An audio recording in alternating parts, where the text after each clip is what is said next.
নমস্কার, খুবই বড় খবর। যুবসাথী প্রকল্পের অনলাইন আবেদন শুরু হয়েছে। আর আপনাদেরকে যেতে হবে না ক্যাম্পে, বা যারা বাইরে থাকেন তাদেরকেও বাড়ি ফিরে আসতে হবে না। অনলাইনেই বাড়িতে বসেই আপনারা মোবাইলে যুবসাথী প্রকল্পের আবেদন করতে পারবেন। কিভাবে করবেন প্রতিটি অপশান বুঝিয়ে আপনাদেরকে আমি সম্পূর্ণ গাইড করে দেবো। অবশ্যই ভিডিওটি শেষ পর্যন্ত দেখতে থাকুন, নিজেরাই কিন্তু এর আবেদন করতে পারবেন। ভিডিওটি বেশি বেশি করে শেয়ার করে দিন, সকলেই যাতে জানতে পারে। আর এই ধরনের আপডেটগুলো পাওয়ার জন্য চ্যানেলটিকে সাবস্ক্রাইব করে রাখবেন। আর ফেসবুক থেকে যারা ভিডিওটি দেখছেন পেজটি ফলো করে রাখতে ভুলবেন না। চলুন স্ক্রিনে আপনাদেরকে আবেদন করে দেখিয়ে দিচ্ছি।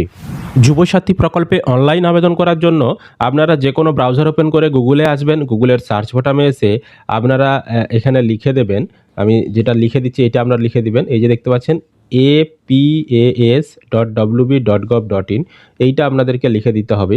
তো আমরা লিঙ্ক ডেসক্রিপশন বক্সে দিয়ে রাখবো, সেখানেও বা কমেন্টেও দিয়ে রাখবো, সেখানে ক্লিক করেও সরাসরি আপনারা আসতে পারেন।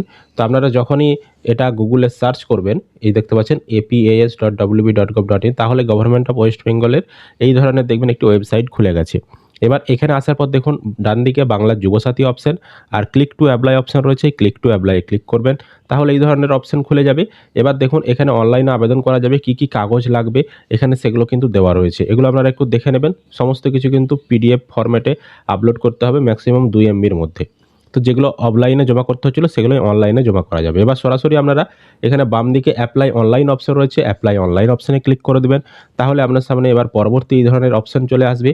এবার যিনি আবেদন করবেন তার যে ফোন নাম্বার সেটি এখানে বসাতে হবে, আর এখানে যে ক্যাপচা কোডটি রয়েছে সেটা এখানে বসাতে হবে। তারপর গেট ওটিপি এই অপশানে ক্লিক করতে হবে, তাহলে আপনি যে ফোন নাম্বারটি দেবেন তাতে ওটিপি আসবে।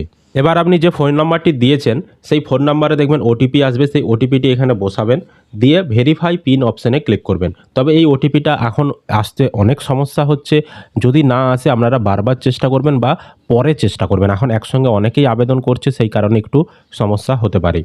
এবার আপনার সামনে এই ধরনের আবেদনের ফর্ম খুলে যাবে। এখানে বেসিক ডিটেলস প্রথমে দিতে হবে, আপনার ফোন নাম্বারটা এখানে দেওয়া থাকবে। তারপর এখানে আপনার আধার কার্ডের যে নাম্বার, সেই আধার কার্ডের নাম্বারটা এখানে বসাতে হবে আপনার। তারপর আপনার যে নাম সেটি ফার্স্ট নেমের ঘরে বসাতে হবে। এগুলো যেগুলো এখানে লাল রঙের স্টার চিহ্ন দেওয়া রয়েছে সেই ঘরগুলো আপনাদেরকে অবশ্যই পূরণ করতে হবে। তারপর মিডল নেম থাকলে আপনার মিডল নেম বসাতে হবে। লাস্ট নেমের ঘরে আপনার নামের যে টাইটেল বা পদবি সেইটা বসাতে হবে। তারপর linked with bank account mobile number, আপনার ব্যাংকের যে মোবাইল নাম্বারটা লিঙ্ক করা রয়েছে সেই মোবাইল নাম্বারটা এখানে বসাতে হবে। আর ইমেল আইডি ইফ এনি যদি থাকে আপনি এখানে আপনার ইমেল আইডিটা বসাবেন। তারপর নিচে এখানে জেন্ডার, এখানে মেল ফিমেল না আদার্স যেই জেন্ডার হবেন সেটা সিলেক্ট করবেন। তারপর আপনার ডেট অফ বার্থ, আপনার জন্ম তারিখটা কত সেটা এখানে আপনাকে লিখতে হবে।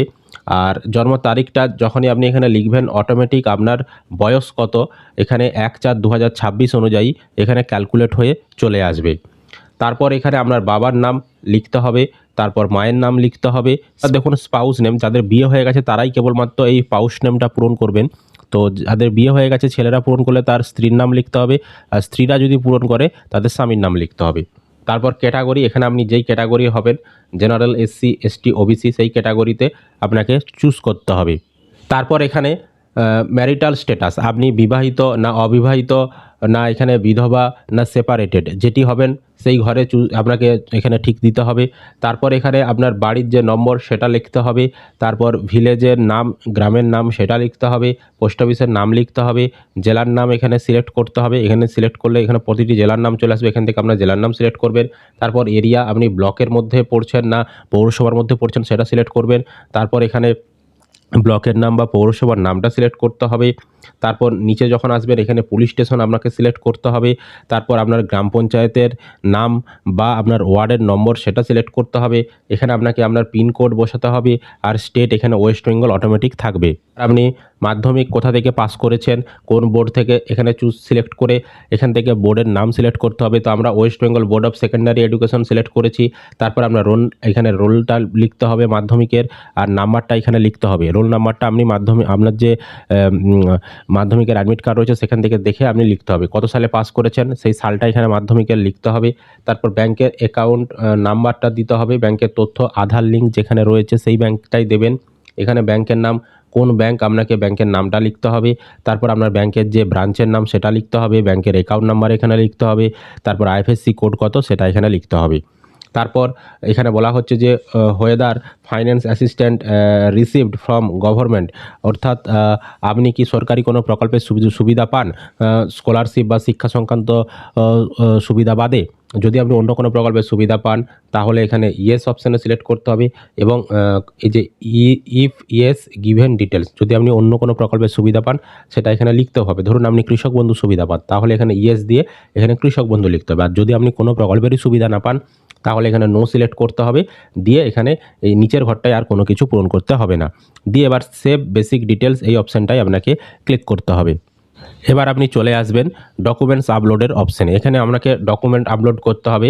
তো মাধ্যমিকের অ্যাডমিট কার্ড প্রথমে এখানে আপলোড করতে হবে। তো এই চুজ ফাইলে ক্লিক করে সেটা আপনাকে আপলোড করতে হবে। অবশ্যই পিডিএফ ফরম্যাটে হতে হবে, আর 2 MBর বেশি সাইজ হওয়া চলবে না। এই ডকুমেন্টসগুলো আগে থেকেই আপনাকে রেডি করে রাখতে হবে। দিয়ে এখানে চুজ ফাইলে ক্লিক করে আপলোড করে দেবেন। তারপর এখানে মাধ্যমিকের যে মার্কশিট বা সার্টিফিকেট, তো আপনার কাছে যেটা রয়েছে সেটাই আপনি এখানে আপলোড করবেন। তারপর আধার কার্ডটা এখানে চুজ ফাইলে ক্লিক করে আপলোড করতে হবে।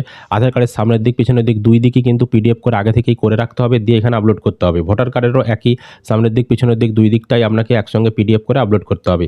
ফার্স্ট পেজ অফ পাসবই, এখানে আপনার ব্যাংকের পাসবইয়ের প্রথম পাতা সেটাকে পিডিএফ করে আপলোড করতে হবে। যদি আপনার কাস্ট সার্টিফিকেট থাকে তাহলে আপনি এখানে SC ST OBC কাস্ট সার্টিফিকেটটা আপলোড করবেন। জেনারেল কাস্ট হলে এখানে কোনো রকম কাস্ট সার্টিফিকেট আপলোড করতে হবে না। আর এখানে রয়েছে রিসেন্ট আপনার পাসপোর্ট সাইজের ছবি, সেটাও আপনাকে কিন্তু এখানে আপলোড করতে হবে। তো এই পাসপোর্ট সাইজের ছবিটা JPG বা PNG ফরম্যাটে হতে হবে। এখানে চুজ ফাইলে ক্লিক করে আপলোড করতে হবে। তারপর আপনার যে সেই সইটা JPG PNG ফরম্যাটে আপনাকে এই চুজ ফাইলে ক্লিক করে আপলোড করতে হবে। তারপর সমস্ত কিছু ডকুমেন্ট আপলোড করার পর সেভ ডকুমেন্ট এই অপশানে ক্লিক করবেন। যখনই সেভ ডকুমেন্টে ক্লিক করবেন পরবর্তী এরকম অপশান চলে আসবে সেলফ ডিক্লারেশন। এই সেলফ ডিক্লারেশনে এই যে চেকবক্সটা রয়েছে এখানে আপনাকে ঠিক চিহ্ন দিতে হবে, দিয়ে এখানে ফাইনাল সাবমিট অপশান রয়েছে, ফাইনাল সাবমিট অপশানে আপনি ক্লিক করে দেবেন। আপনি যখনই ফাইনাল সাবমিট অপশানে ক্লিক করবেন এখানে দেখিয়ে দিবে your application form has been submitted successfully, দিয়ে এখানে একটা নাম্বার আপনাকে দিয়ে দেবে।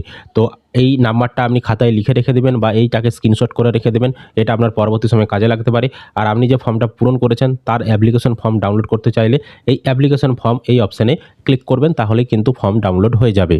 তো এইভাবেই কিন্তু আপনার আবেদন সফল হয়ে গেল। যখনই এটা দেখিয়ে দেবে এই যে অ্যাপ্লিকেশন সাবমিটেড সাকসেসফুলি, এটা যখনই দেখিয়ে দেবে তখনই বুঝবেন আপনার আবেদনটা করা হয়ে গেছে। বোঝাতে পেরেছি আপনাদেরকে। তো অবশ্যই ভিডিওটি বেশি বেশি করে শেয়ার করে দিন, সকলে যাতে জানতে পারে। আর এই ধরনের আপডেটগুলো পাওয়ার জন্য চ্যানেলটিকে সাবস্ক্রাইব করে রাখবেন। ফেসবুক থেকে যারা ভিডিওটি দেখছেন পেজটি ফলো করে রাখতে ভুলবেন না।